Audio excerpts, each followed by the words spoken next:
जय श्री कृष्ण। संसार में हर मनुष्य एक दूसरे मनुष्य के ऊपर आश्रित होकर जीवन जीता है। जैसे कि हम जिस घर में रहते हैं, ये घर भी किसी के द्वारा बनाई जाती है। हम जिस सड़क पर चलते हैं, उस सड़क को भी किसी ने बनाता है।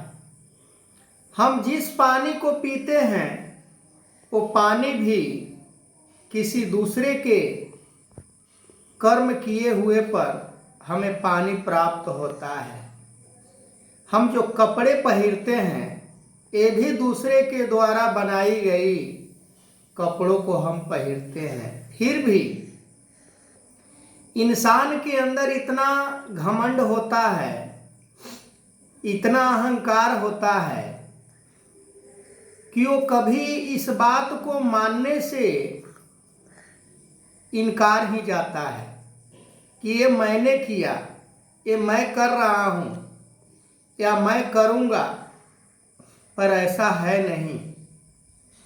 जो पुराने अपने गुरु के चरणों में समर्पित हो जाते हैं, वही इस रहस्य को समझते हैं, वही इस बात को समझ पाते हैं कि संसार में कौन ये सारे चीज को करने वाला है, कौन ये कार्य करता है।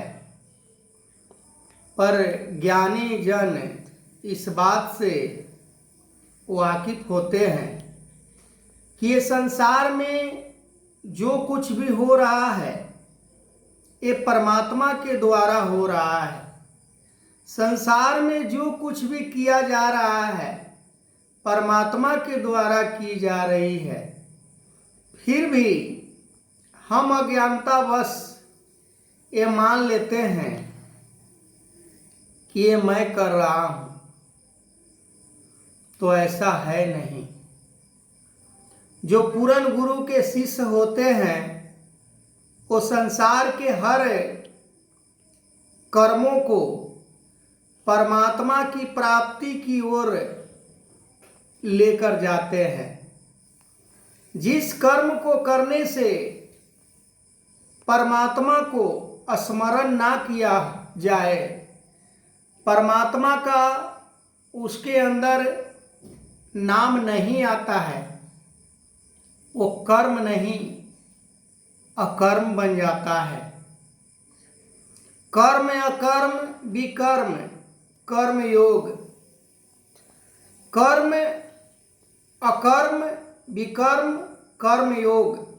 जिस कर्म को करने से योग बनता है, जिस योग को करने से परमात्मा को प्राप्त किया जाता है, आज योग दिवस के रूप में पूरे विश्व में मनाया गया। ये भी एक योग है। ये योग हमारे शरीर के तंदुरुस्ती के लिए, हमारे शरीर में जो पार्ट्स लगे हैं, इनको सुचारू रूप से चलने के लिए, इसमें क्रिया करने के लिए, इसको सही सलामत रहने के लिए ये योगा किया जाता है। तो हम सभी परमात्मा को प्राप्त करने के लिए ये शरीर को धारण किए हैं। परमात्मा को प्राप्त कैसे किया जाए, परमात्मा को दीदार कैसे किया जाए, तो वो एकमात्र साधन समय के सतगुरु के द्वारा, सतगुरु के चरणों में बैठकर सतगुरु के मुख से निकली हुई जो भी वचन आता है, वो हम मान लेते हैं, तो परमात्मा की प्राप्ति हो जाती है। वचन को हम नहीं मानते हैं, तो परमात्मा बड़े दूर दूर भी हमें दिखाई नहीं देता है।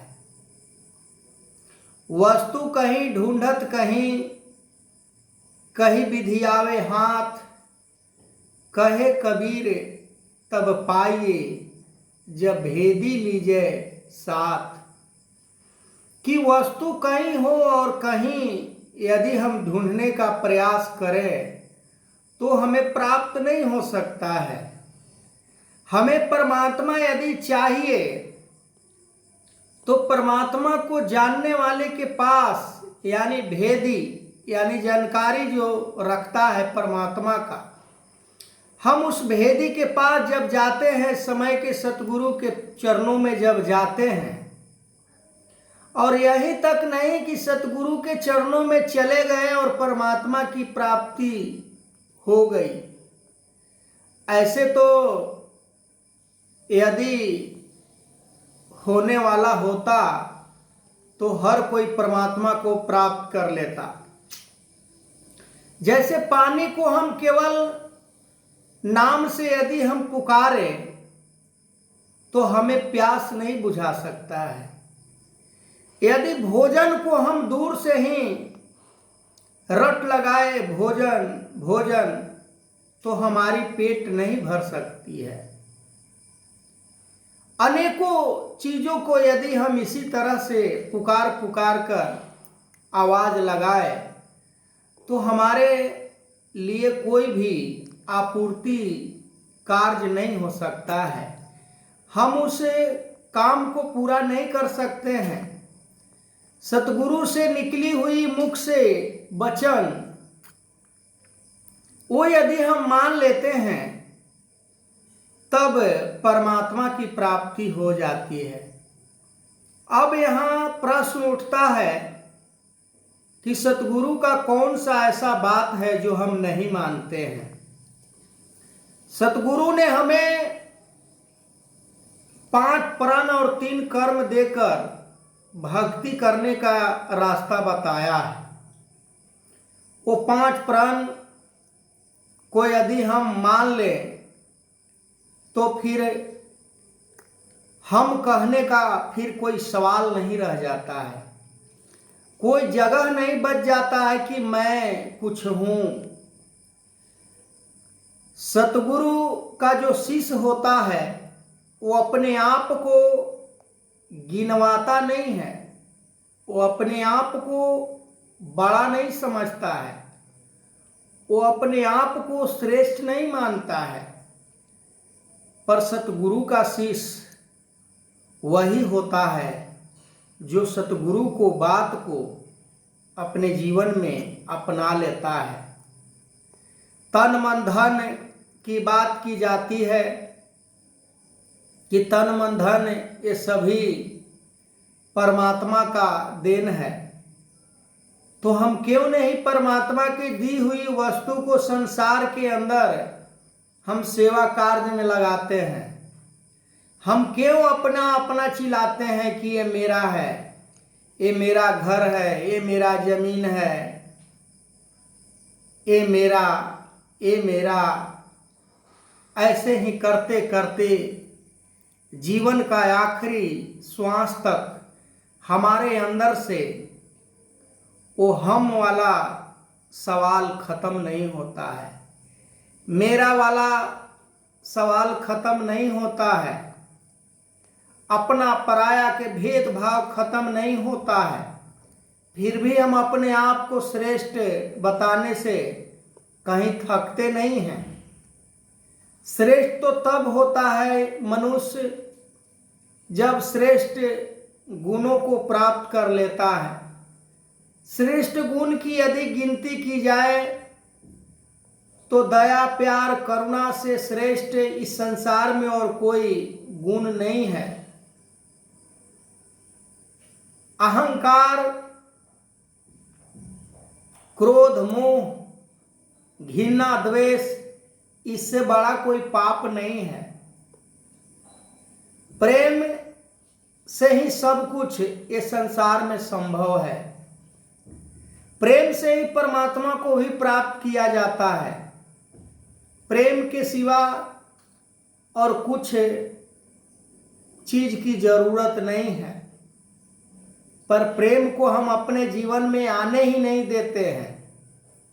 प्रेम के जगह पर नफरत आ जाता है, प्रेम के जगह पर बैर आ जाता है, और इसका मूल कारण जो है वो है हमारा लोभ, वो हमारा स्वार्थ, वो हमारा कुल जाति, बड़ा छोटा, अमीरी गरीबी, अनेकों प्रकार के जो अवगुण है वो हमारे मन में होता है। कहाँ से परमात्मा को प्राप्त कर सकते हैं? आगे मैं इस वीडियो को कंटिन्यू करूँगा। तब तक के लिए जय श्री कृष्ण।